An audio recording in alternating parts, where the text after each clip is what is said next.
You're watching the India Development Debate. I'm Tamanna Inamdar, and today I'm going to take the liberty to start this show with my story. Now, I've been born in Mumbai and I'm a citizen of this beautiful city. Year after year, I end up talking about the havoc that reigns on the city and its brave people. Today, I have suffered it firsthand, and so has my young daughter. Today, my daughter took 6 hours to get home from school on a journey that should not take more than 45 minutes. She was stuck in a bus in a sea of traffic. When I tweeted to the ever-responding BMC about it and asked why their IMD forecast warning schools to shut came at 10 in the morning when most children go off to school as early as 7, their response is, we can't give a warning until we get a forecast. My simple question, can't we make this system more efficient? And why am I talking about today? Because to get her off that bus, I had to wade and drive through chest-high water. I did it because I want my child to be safe. On the way, I saw lakhs of people, thousands of people, trying to make sure they don't fall into potholes and gutters, holding their children up high to make sure that they're safe. And this is in a city where the municipal corporation, the BMC, had a 31,000 crore rupee budget last year. Their spends on infrastructure are budgeted at nearly 11,500 crore rupees. Yes, today I speak as a Mumbaikar, as well as a mother and as well as a journalist from a city that contributes 32% to the taxes of this country. Over 3 lakh crore rupees of tax goes from the city of Mumbai. Today, working on this show, I have a producer who has hitched a ride on a truck to make it to office. Tell me what happens if the spirit of Mumbai goes out. If people say we will not put our life and limb at risk, and through the monsoons we will wait at home till things improve, then what happens to the taxes we contribute? How many times will the BMC have the same old answer? Will authorities and those who run this great state have the same old answer that these are unusual rains? The heaviest rains in all of September, all 4 days of September have fallen in the last 30 hours. Yes, rains have been heavy. How long will we take that excuse?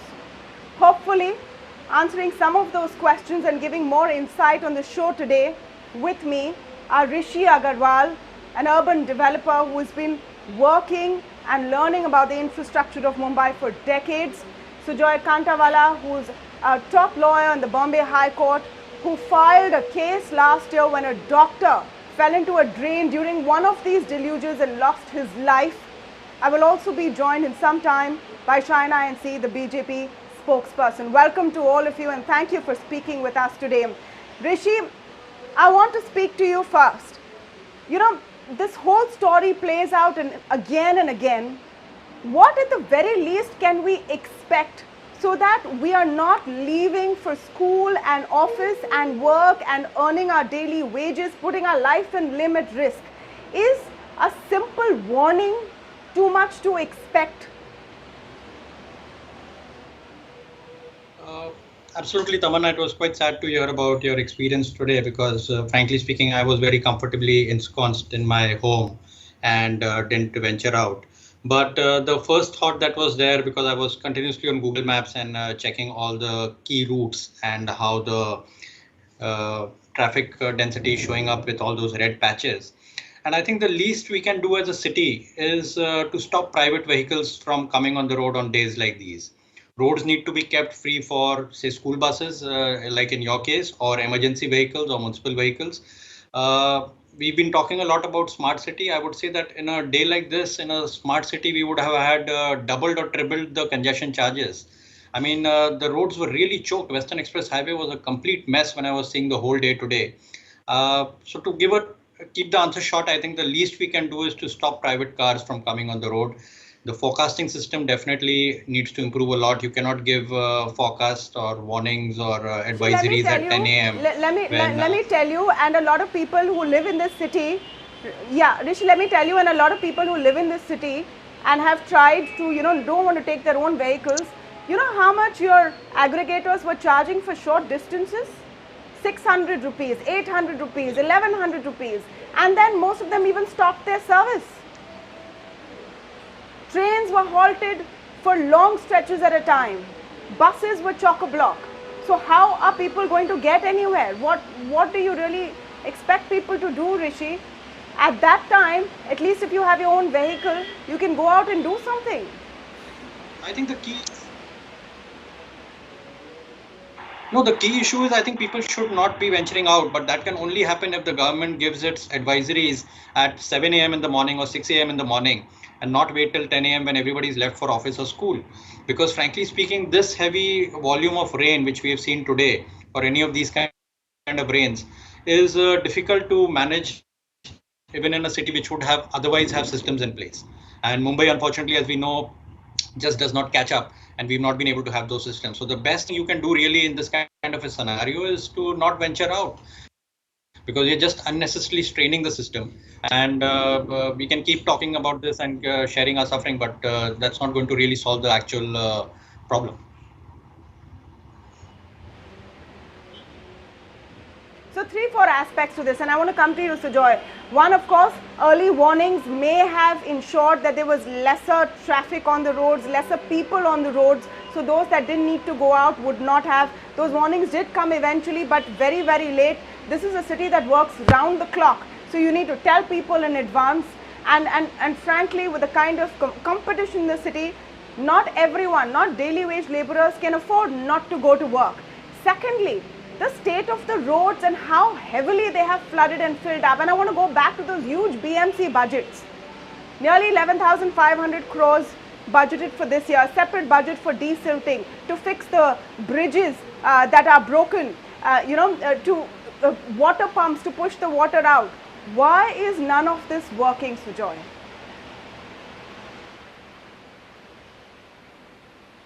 Well, my answer is going to be on two aspects. One is the fact that the Mumbaikar who drudges his way from home to office and again back home normally carries his food with him, or if he doesn't have that facility, he has to eat out. He leaves his house early in the morning because he has to catch the right train and he has to reach his office, do his work, and then hopefully come home again. Now, if the Mumbaikar sees rain outside, the Mumbaikar hopes that there will be Ganpati Bappa Moria's actual Visarjan and not my Visarjan, and he hopes that the rain will stop. But he is not warned. The difficulty is this: the Mumbaikar is always given an ex parte order. He is never given advance notice. So therefore, the Mumbaikar is at a peril always to face the monsoon fury. And let me tell you this: having been born and grown up in this city, I have seen worse rain, but I have not seen this kind of flooding. Everyone learns from their experiences, but sadly, the bureaucracy has not learned and the government has not learned from past experiences. What normally is to be done? You need now citizens' participation on every committee. Remember what somebody said: civilization started when the first tree was cut and will end when the last tree is cut. You are going to remove one part of the lung of Mumbai to create a shed. You are going to remove a whole ecosystem. The problem is, even though rains have stopped for the last 4 hours, Tamanna, the water is still there. There is no way, there is no path for the water to disperse. Because we have now got a system where there is complete haphazard concretization. Yeah. But let's cut so more what trees. naturally used to percolate down into the soil. Yeah, you're right. Let's cut more That's trees. Right. What used to naturally go and seep into the water now remains outside. So even though you don't have the rain, maybe the tide is not high, there is no place for the water to disperse. This is the whole difficulty. Apart from the waste that is created, the plastic and this etc.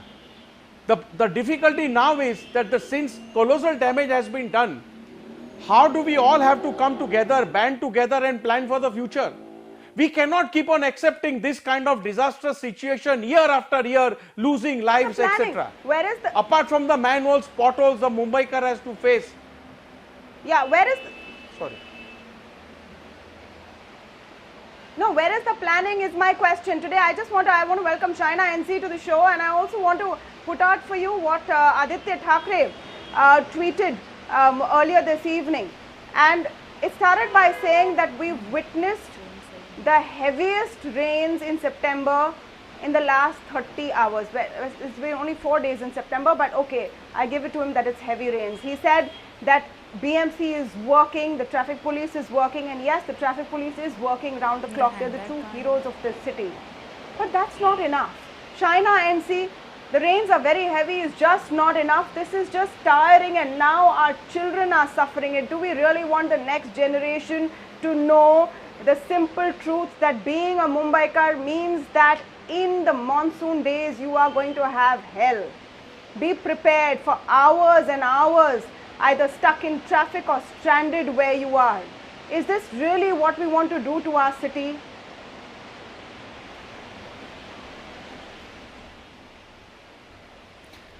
So Tamanna, the reality is we have inherited after 15 years of lack of infrastructure a city that has been bursting at its seams. The reality is also that we have lots of low-lying pockets, whether it's Hindmata or Elphinstone, and these areas have always predominantly been flooding. With the kind of development that we have seen in Mumbai, let me put it as the lack of development, we have seen the city burst at its seams. However, I do want to bring on record that we are a transparent, accountable government that is going to work and consistently work for the citizen. Whether it's the development plan, which the Chief Minister himself is monitoring and has taken utmost caution so that we do not have situations which are unforeseen, or you have the meteorological department which at 150 places today say that there has been a record 200 mm of rain. So obviously these are things which only technology can guide us as to what is a warning, which people should stay home. The Mumbai police, traffic police, BMC, disaster management team, the Chief Minister's war room have all been monitoring very closely. I do want to say whether it is stormwater drains where the pumping should be maybe double the speed and which we are unable to contain because of multiple reasons, whether it's low-lying air pockets, incessant rainfall, today and tomorrow seems to be an unforeseen circumstance. When I say global warming, when I use terms such as this is something that you as a citizen will agree. How much rain comes China, is please not let me determined come. I by need the to ask government you a of few the day, questions, that's China, determined before by the you go on to rain global gods. warming What we and as climate citizens change. can do, what we as citizens can do China, is we come all and understand that the government of the day doesn't determine rain. 1 minute, just take a couple of questions as well, China. Take a couple of questions because unfortunately I know this road, I know the speech. And before you go off to climate change and global warming and condescending statements like governments don't determine rain. I understand governments don't determine rain. You talked about 200 millimeters of rain. You talked about a forecast. In fact, it was turned to red. Did we not have this forecast yesterday? Can you explain to me if we are incapable with all our technological advances in forecasting that there is going to be heavy rain showers, unforeseen heavy rain showers tomorrow? So don't send kids to school. Don't go out if you don't have to. Keep only essential services on. Can we first of all not do that? Number one. My second question to you, Shaina, you're talking about unfettered development in the last 5 years, and yes, your government is completing another 5-year term, is hoping for another 5 year. We're going to go into an election. Things have not gotten better, they've only gotten worse. We've seen bridge collapses, we've seen stampedes and people losing their life because of it, and we've seen Mumbai getting worse and worse. What do you have to show for yourself, Shaina?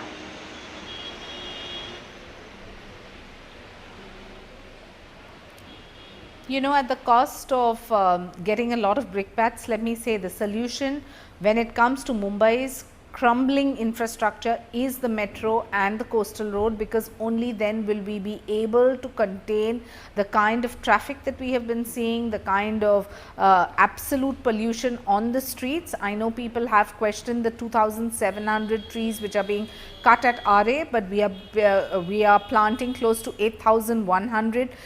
trees with absolute accountability. You have Sudhir Mungantiwar as the finance and forest minister, who has planted 33 crore trees all across Maharashtra, and that in itself is a record. Devendra Fadnavis's integrity and questioned on his accountability and transparency is a foregone, but the reality is that we have not really inherited anything on a plate. We have had to work around it. The development plan has taken so much time only because we want to make sure we have better drainage systems, better sewage systems, and a public private partnership when it comes to all kinds of disposal of garbage, plastic, etc. So I think that the long term solutions are multiple when it comes to using technology to determine the climatic structure. That is something long term solutions, but unfortunately, China, this 1 minute, China. Unfortunately, this argument again and again that we've not inherited a good situation has a sell by date. It has an expiry, and 5 years is pretty much the expiry. But you made a point, and I want to come to Rishi on that point. Metro and coastal road is the solution, Rishi. Even if we have to cut trees, environmentalists are questioning, but those are the only solutions to make sure at least the traffic is not as much. That is what China is saying. What's your response?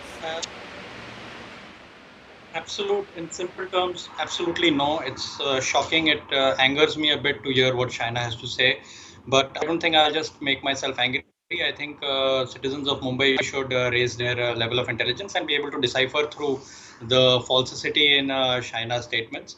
The metro or the coastal road will certainly not solve Mumbai's traffic problems. Let's be very clear. Delhi has a superlative metro system, 300 plus kilometers. We know that Delhi is suffering from a huge traffic congestion, air pollution problem. There is much more to it.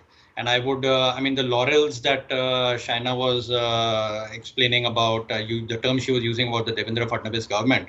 If any of those laurels were really applicable, then none of those statements would be coming out. Shaina would have displayed a much better understanding of the issue had the Devendra Fadnavis really been so good and give to the city. So, but that is clearly not evident from the understanding which Shaina shows in the statements that she has just made.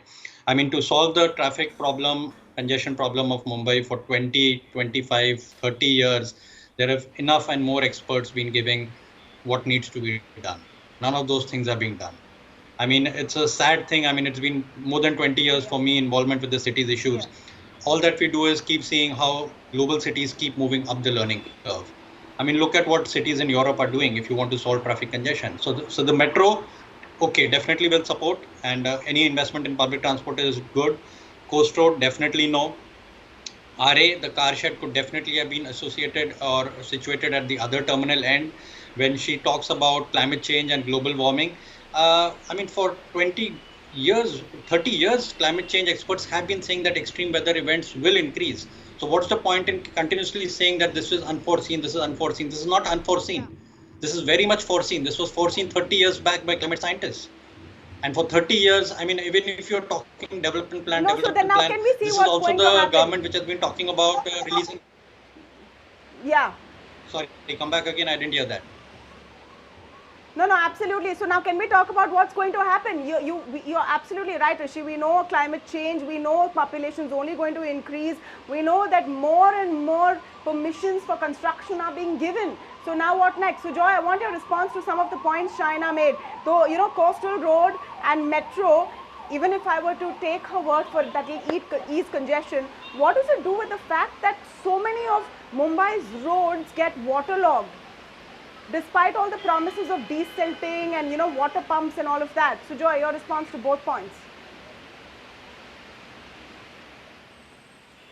Well, there is a concept known all over the world known as sustainable development, where your nature, mother nature and development coexist with each other. So we have a case where Shaina, my good friend, says that we inherited certain bad things. So it's like inheriting bad genetics. But when you inherit bad genetics, all throughout your life, you try to improve your health, your diet, so that when you get the first heart attack, you realize that, look, I need to change. And if I don't change, then I'm going to suffer a cardiac arrest and that will be the end of me.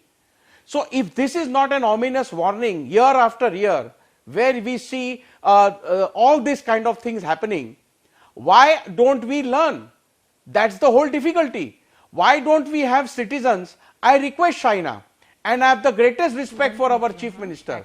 Why doesn't he have people like Rishi Agarwal on panels? Why doesn't he appoint good, well-meaning citizens who are willing to keep their work aside and spend few hours or give their experience and give whatever suggestions they have?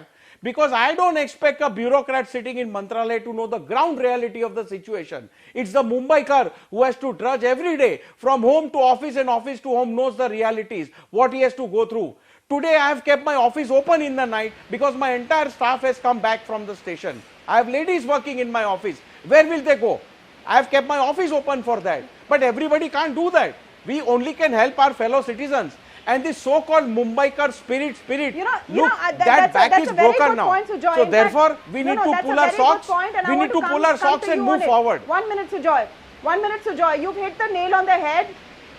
Yeah, you've hit the nail on the head, and I want to just highlight that point, that we are a city which is the commercial capital. You have head offices of all top corporates here. You have all the banks here. You have the stock markets working over here. What does a day of disruption like today do to productivity? Who is going to calculate the costs? Who should pay for the losses that have been made and the loss of productivity? Sujoy, don't you think that there is a case there? Obviously, and everyone doesn't have the luxury of getting a message at 12 o'clock once he has left his house to go to his office and then say that now there is a red alert and now we are informing you, please go back home. Everybody can't do that in Mumbai because you come from far areas to work in the city, the business districts. We can't do that.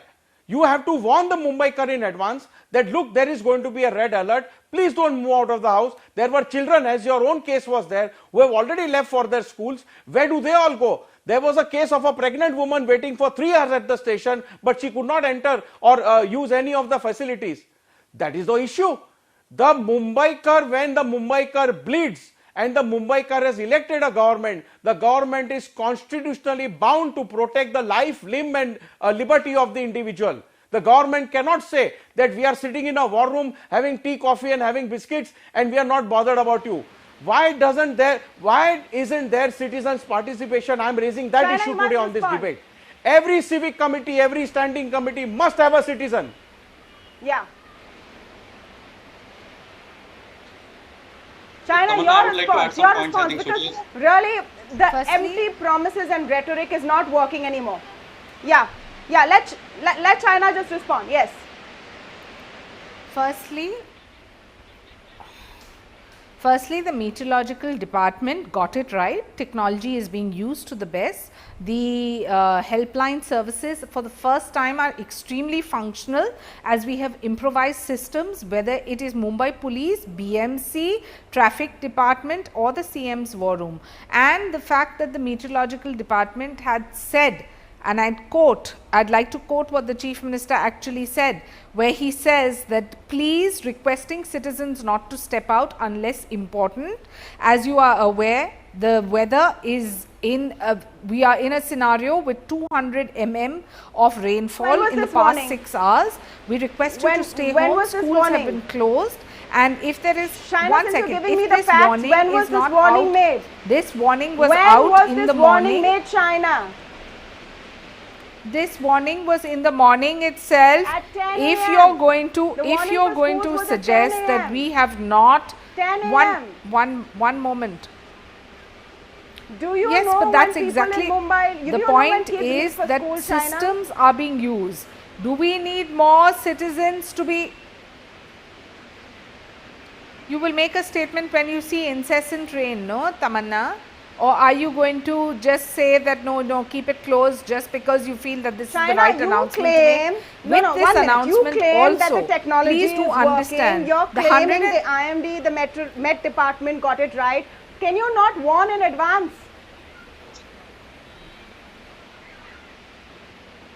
word itself explains it all. It is forecasting. I'm sure it can be considered for Congratulations, Met future. Department. But the residents around Mithi River, for example, had been evacuated temporarily also by the BMC shelter.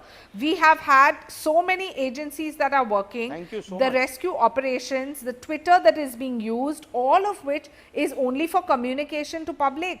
Please understand that in a city like Mumbai, where we have low-lying areas, if you're going to see this kind of incessant rain, unless we decongest, and that is exactly what the endeavor of this government is, to decongest this city of ours, have better infrastructure, whether it is the coastal the road, the endeavor metro, needs or to for get that matter, stronger. systems The in endeavor place needs to when get it comes stronger. to Shaina, I'm out of time. a but development frankly, plan, and the people's scoring a point recommendations and on this debate, activists so have Joy is been scoring a welcomed point. with the I'm out of time, so I'm going to development have to plan. cut the audio. Pardon me, I'm out of time. I'm going to have to cut the audio. But me scoring a point today over Shaina and C, or she scoring a point over me, or Rishi or Sujoy scoring a point is not going to change the fact that this situation, if not arrested, is only going to get worse for us and for our future generations. As I wrap up, let me remind you, and maybe some of you will remember, there was a time when Mumbai was supposed to turn into Shanghai by 2020. I'm speaking to you in the September of 2019. Right now, it's sounding like a bad joke, and the joke is on all of us. Thank you for watching.